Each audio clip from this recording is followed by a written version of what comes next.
Hey, it's Ramsey Dewey over here in Shanghai, China. Welcome to another edition of Q&A with Coach. And before I forget, thanks again to our channel sponsor, No Gi, BJJgear.com, for supporting the channel. Go check them out and use my code Ramsey10 for a 10% discount off everything. It helps this channel out quite a bit.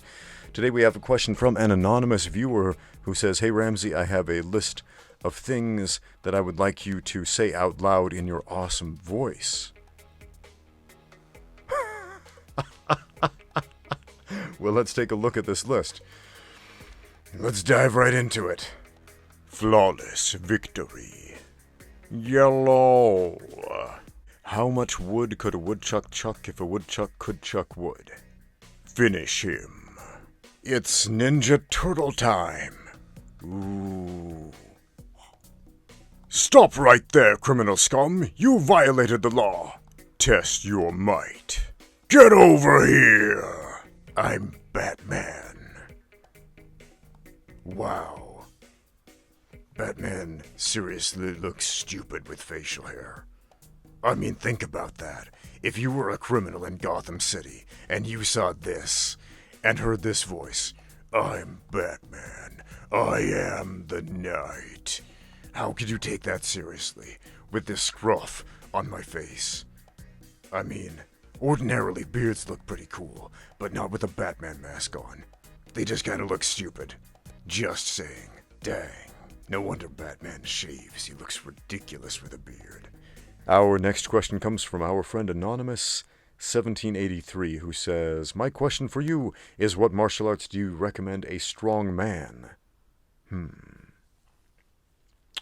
Well, whether you are talking about a man who is strong or a strongman competitor in the sport of strongman, like lifting very heavy things and moving them around, my answer to you is all of them. I recommend all martial arts.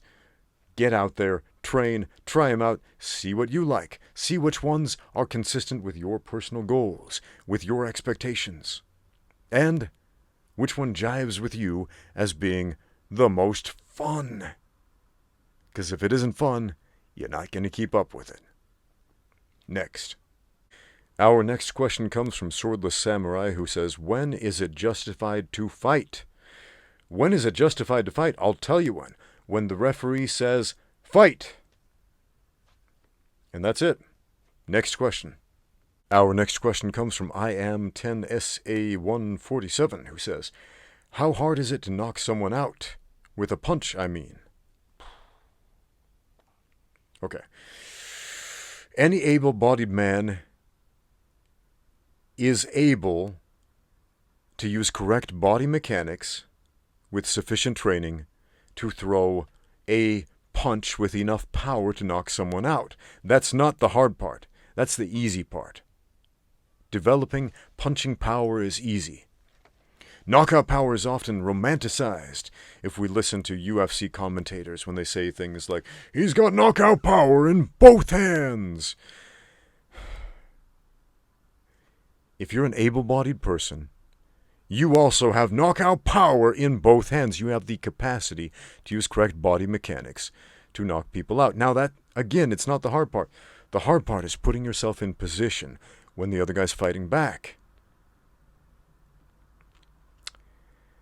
Landing that knockout punch is as hard as your opponent is good at boxing. If he's good at boxing, it's going to be really hard. If he's no good at boxing, it's going to be less hard. But hitting a moving target, not the easiest thing to do, especially without a great deal of experience. Next question. Our next question comes from Tony Ocasio, who says, "Why don't you have Wing Chun wooden dummies at your gym?" Well, it's not a Wing Chun gym. So that's the primary reason, but let's read on. Tony says, "Wooden dummies will give your gym more profit." Will they? They're kind of expensive. Because in China, wooden dummies are very popular in southern China. Just giving you ideas. Well, I live in southern China, and I have visited many, many gyms. And out of all of the gyms I've visited, I've seen one Wing Chun dummy.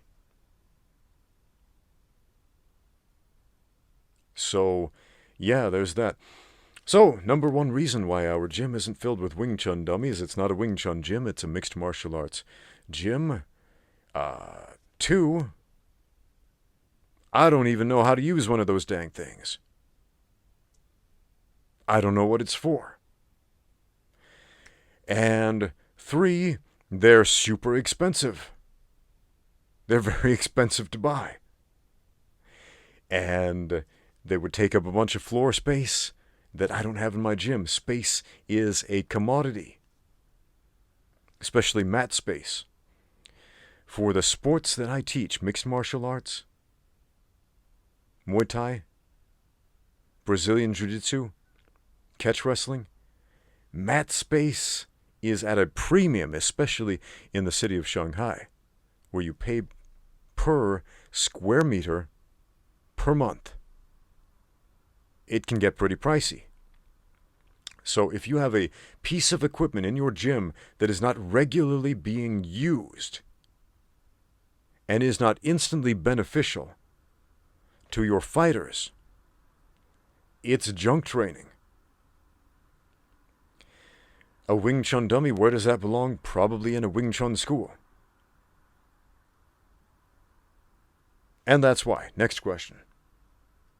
Our next question comes from Grigore, who says, "Hello, I have a question for you." That's kind of redundant for me to read that, but we'll roll with it. "I think that MMA or kickboxing have a big problem," he says. "During a fight, the fighter focuses only on his adversary." Well, that's pretty wise. You should focus only on your adversary.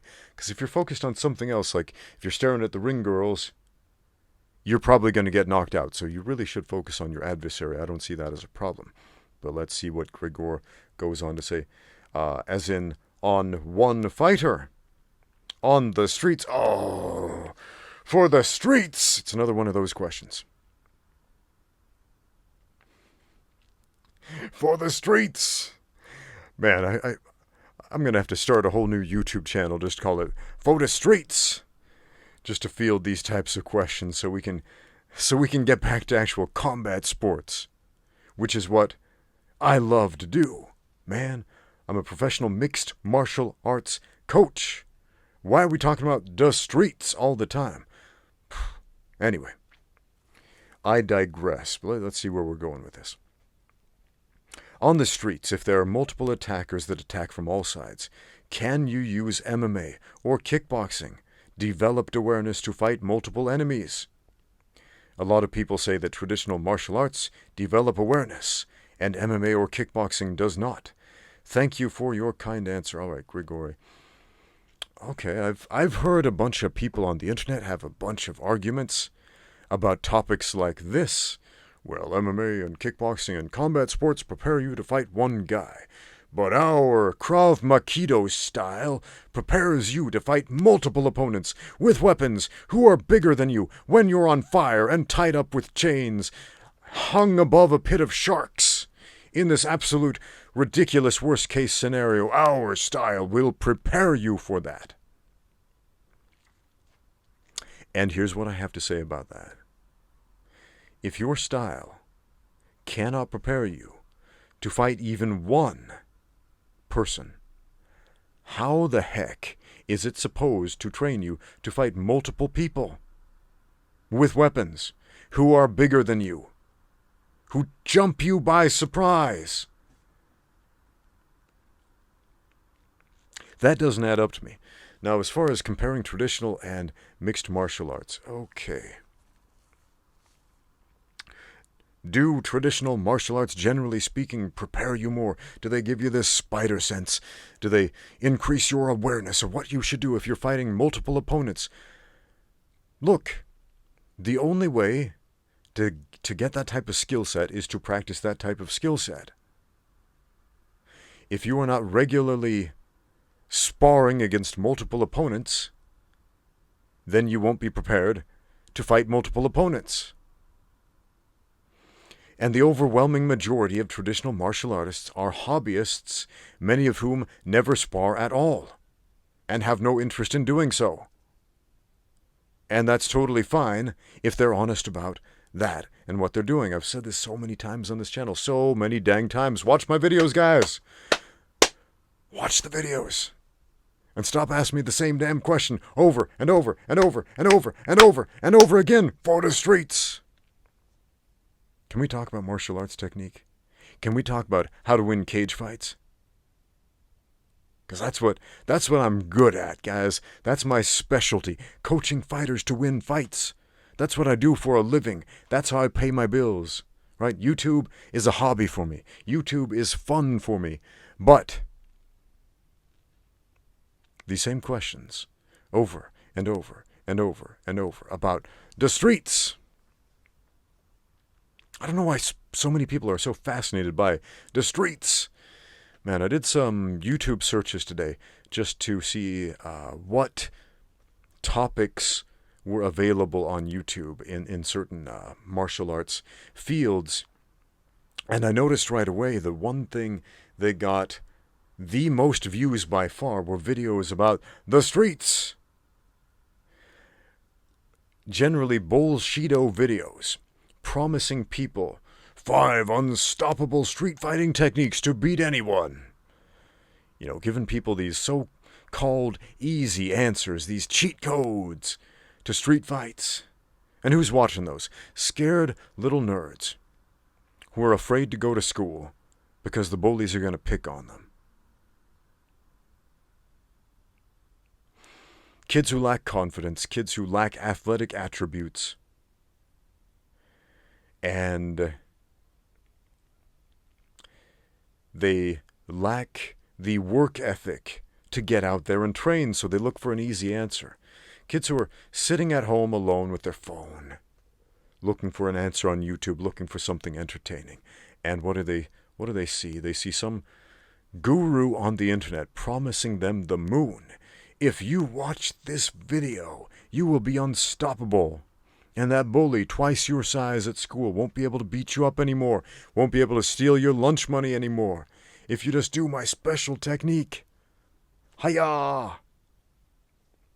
Then little Billy goes to school and gets beat up even more. Or he hides in the corner. And he fantasizes about beating up the bad guy with this internet technique he learned from the bullshido experts.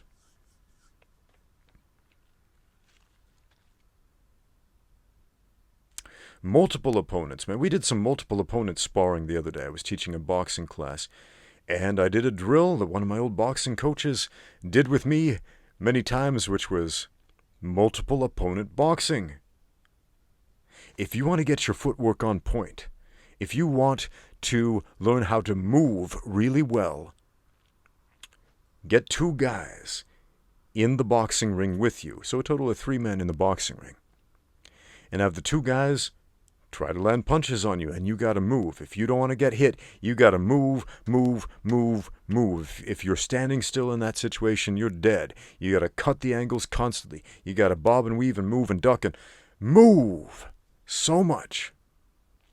Boxing is awesome in terms of self-defense because it is one of those few martial arts that is super practical for multiple opponent scenarios.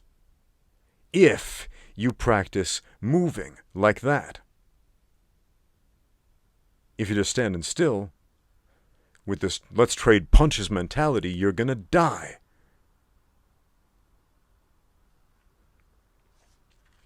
You will perform the way you practice. It is that simple. Next question. Our friend Ben sent in this question. It's pretty long, so I'm going to condense it. He says, after watching a couple of your videos regarding the use of martial arts for self-defense, for the streets, etc., I began to wonder if you yourself have ever resorted to the use of your combat skills in a non-controlled situation. Outside, the cage, the ring, the mat, the gym, etc. Basically, he's asking if I've ever been in a street fight and used my martial arts skills to prevail in the streets. Short answer, no. I don't get into street fights. You shouldn't either. don't be getting into street fights. It's not the same thing as an aggravated assault. Man, street fights are 100% preventable. A street fight is two guys getting mad at each other, posturing. Then it usually turns into pushing. And then the pushing turns into people throwing wild haymakers at each other.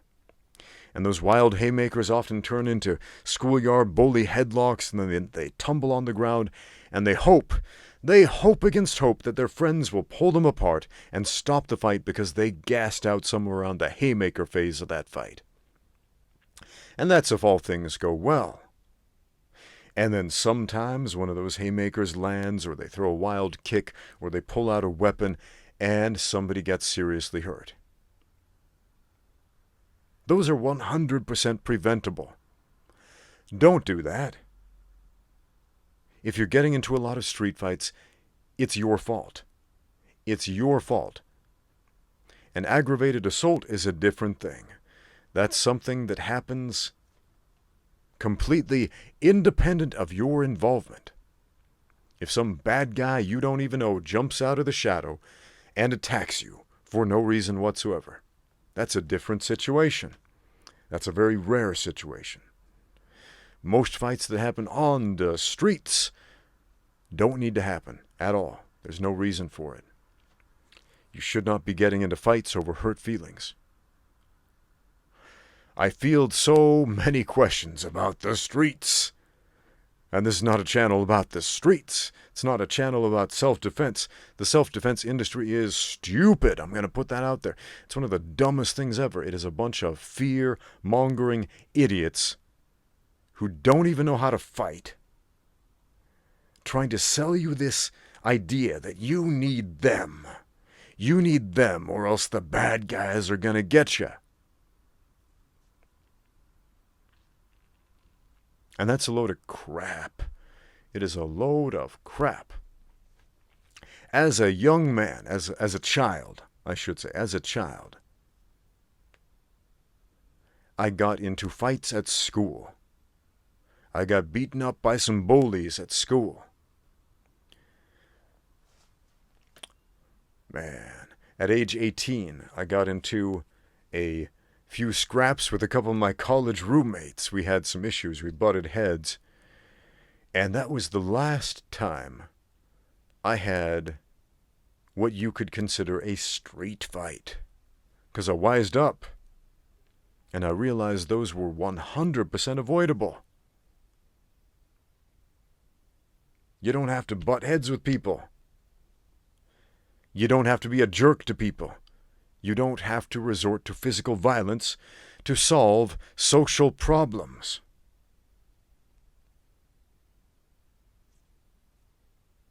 So there you go. I don't walk around at night afraid. I don't walk the streets worried that I might have to use violence to stop bad guys. That is the last thing on my mind. I am not concerned about that crap at all. Not even a little bit. Not even a tiny bit. And you shouldn't be either. Get your life together, man. Get your life together. Change your focus, and you will change everything else about your life. Man, the fear-mongering industry, the fear that they instill in you, that is a self-fulfilling prophecy. If you think, oh man, I might have to do this, I might have to resort to violence, eventually it's a self-fulfilling prophecy. You are going to make that happen.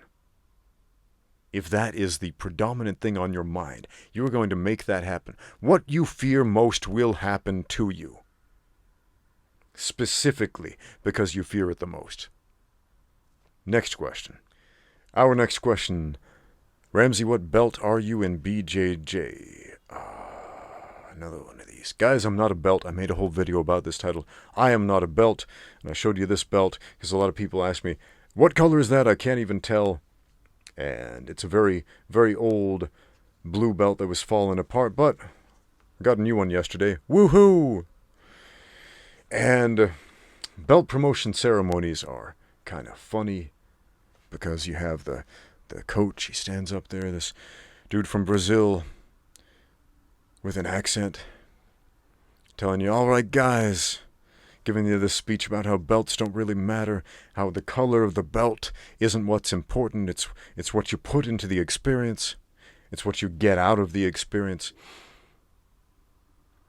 And that's wise, and that's true.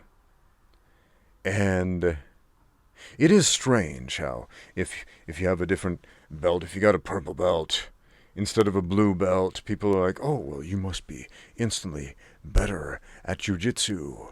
And after I put on this purple belt, I rolled, and I'm exactly the same guy that I was when I was wearing this one, just a few moments into the future. And, yeah, man, they asked me to give a few words and talk about my experience in Jiu-Jitsu. And my first experience with Jiu-Jitsu was way back in 2004. And I originally had no interest in grappling or jiu-jitsu or any of that stuff. I wanted to be a kickboxer. I wanted to be a professional kickboxer, and I started fighting professionally, prize fighting, and that's all I wanted to do. Punch and kick. Why? Because that seemed to be the easy way.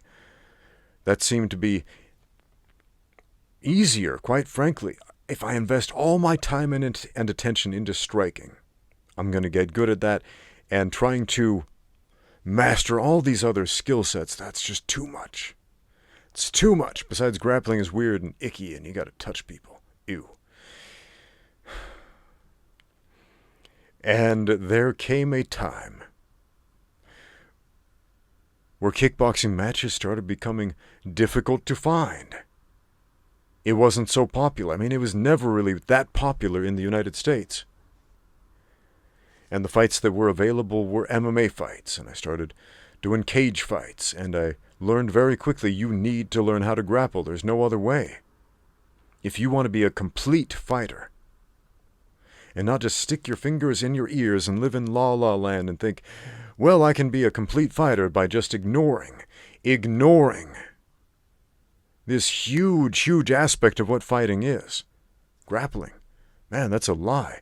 That's deluding yourself. And I was deluding myself for a very long time about that.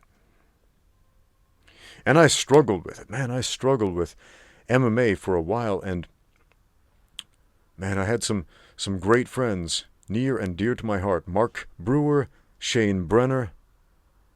They took me under their wing. Man, Shane in particular invested so much time, so much of his personal time, into helping me learn how to learn. And it wasn't about belts and ranks, it was about learning how to fight.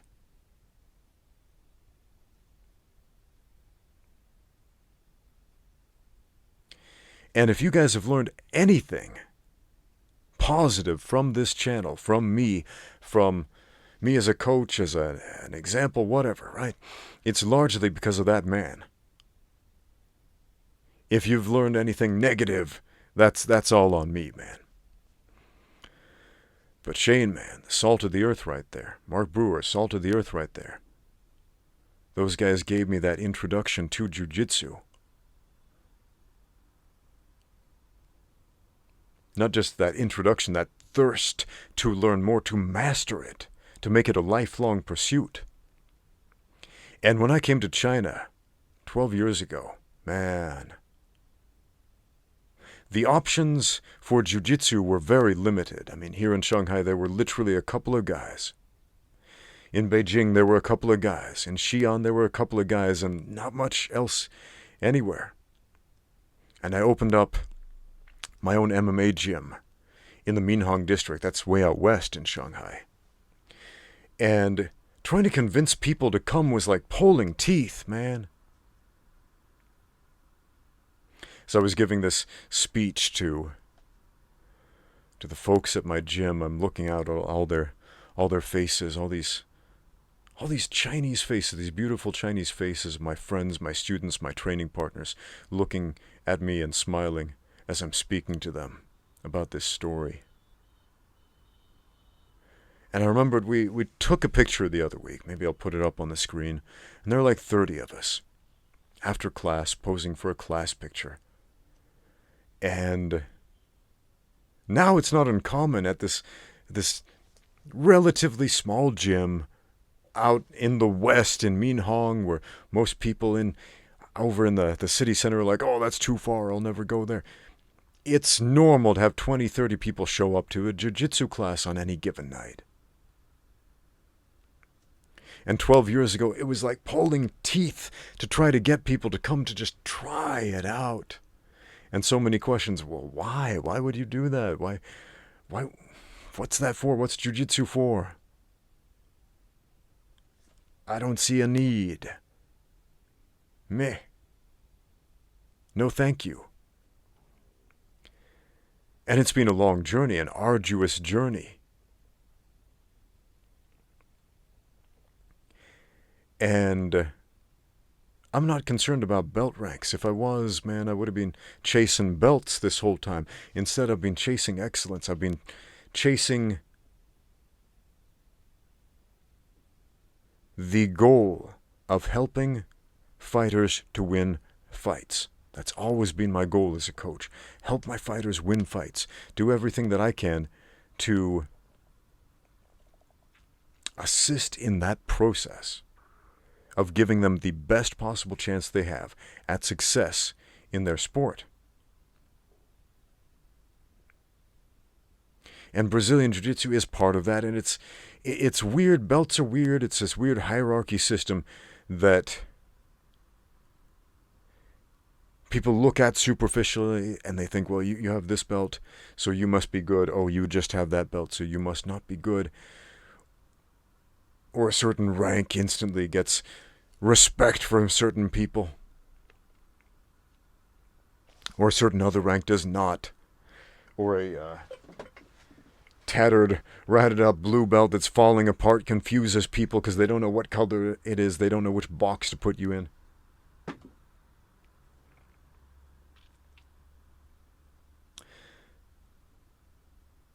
But I looked out at my students, my training partners, at my friends at the gym, and I saw that this belt promotion was important to them. Rituals are important to bring a group together, and that's what a belt ceremony is. It's a ritual. And as one of the coaches at this gym, they look up to me, and they see this as a very special event.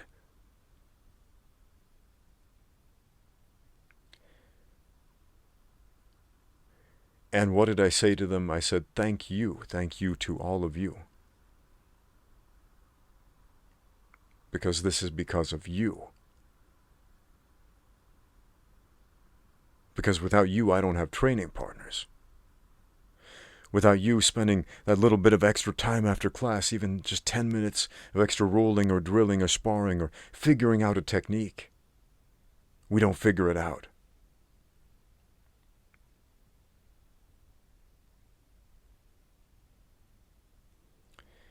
If there is anything good that I do, it's because of those who have taught me. It is because of those I have trained with. And everything else, that's on me.